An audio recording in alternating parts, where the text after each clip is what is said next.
ask me, Chris, how do you deal with disappointment? I always wonder why they ask me that.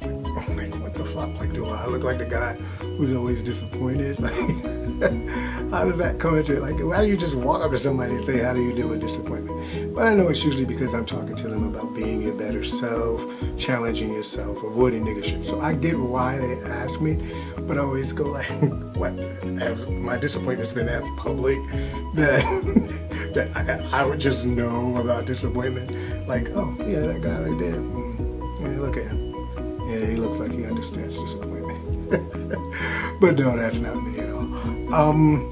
A personal belief, like I usually feel bad when people even struggle with disappointment. I think like all disappointment is make-believe.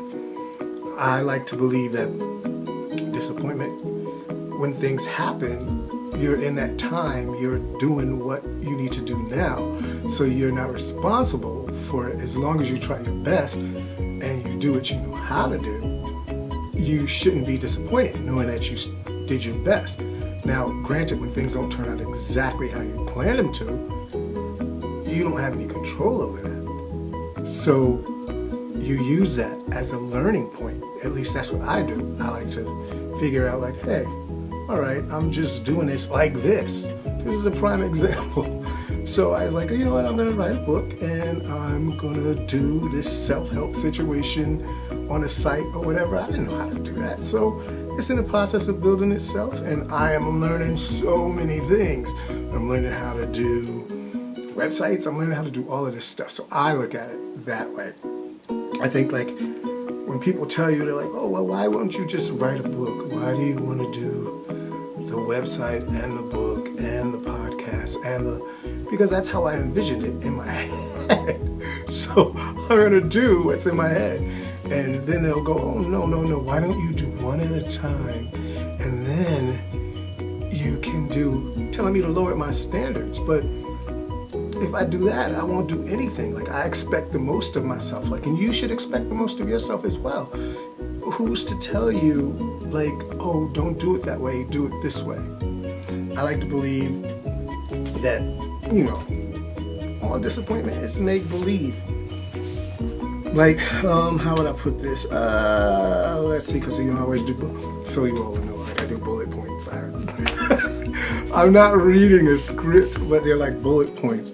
So, but I understand that everything I'm going to do is not going to be perfect. And once you realize everything you do is not going to be perfect, you're going to allow yourself to screw up, especially if you're just learning something. So even when you don't get it exactly right, you're still getting it. You're still getting further than you were yesterday, I like to say. It's like yesterday, dang, I didn't know anything about B&Bs or I didn't know anything about this when I'm doing site stuff. So I'm like, whoa, then you call the guy, it's like, wow, I have to pay this guy $700, something I could learn myself. So you learn it bit by bit. We can always be perfecting things. Like I hate that term, I'm a perfectionist.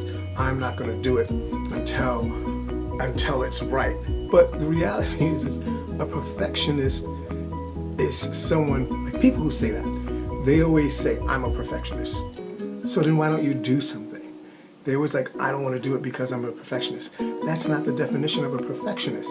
A perfectionist is someone who does it until it's how they want it to be.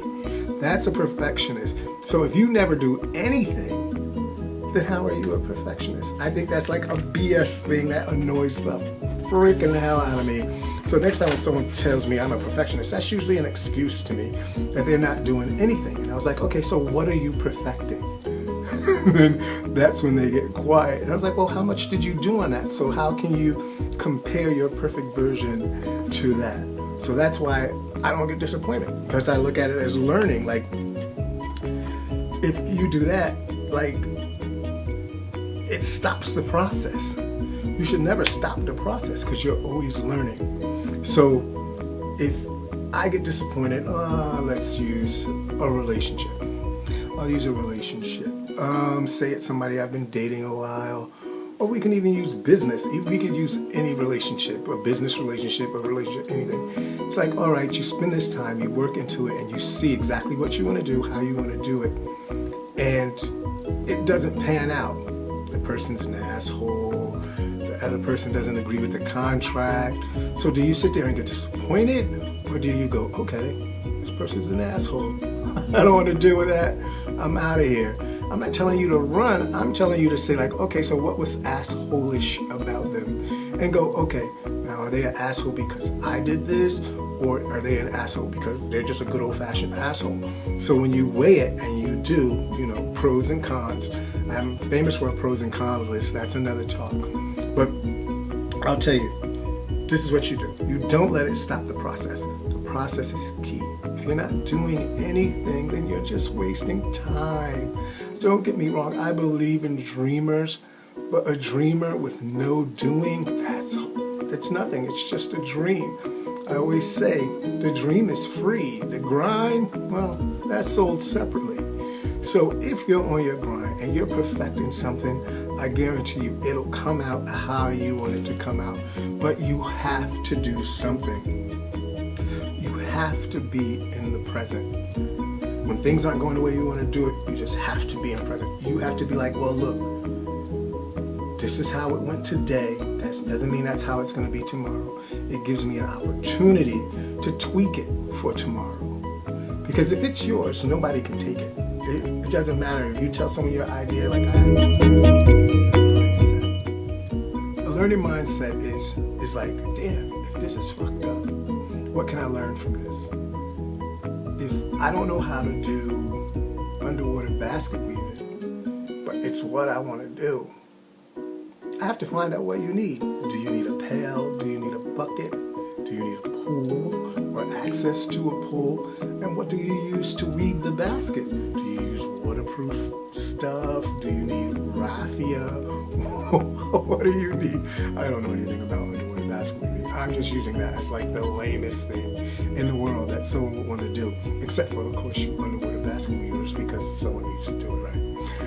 But anyway, my thing is, you make it a learning process, so then it becomes a form of mastery, and then it becomes interesting, it becomes fun. So how can you be mad at learning, or how can you be disappointed by something you're just figuring out? Like, I get amped by that. Like, I'm excited by that. Like, oh, how do you do this? Oh, I wonder if I do this. Like, when they started doing the video part, I was like, well, I did some editing in school, or I learned how to do it or whatever. So, I want my stuff to be hot, like, so, because I know how to do a little editing or whatever. So that's like a part of the mastery, and that's what will set you apart from the other people doing this or whatever. But that's why I'm saying, like, if you make it a learning process, it's hard to be disappointed when you have like a learning mindset. So if you do that, you're good to go. So figure out what you want to do and get excited about learning how to do it. It's never going to be right. So all you designers going, oh, I'm just going to get a sewing machine. Like, oh, then I got to learn how to do this. No, it's not. You got to learn how to do it. I'm going to learn how to do it. And when you do that, man, it becomes fun because you learn stuff every day. What have you guys learned today? I learned to avoid niggers and the nigger shit. Have an amazing time. And don't forget to visit me at niggershit.org. We have videos, a blog, podcasts are coming. All of this stuff is coming. And don't laugh at me because I'm new at the video part. I'm really uncomfortable with this, guys. So bear with me until I get comfortable, because there are people everywhere I'm not comfortable with it. So thanks again. Look forward to seeing you guys sign up and share the videos.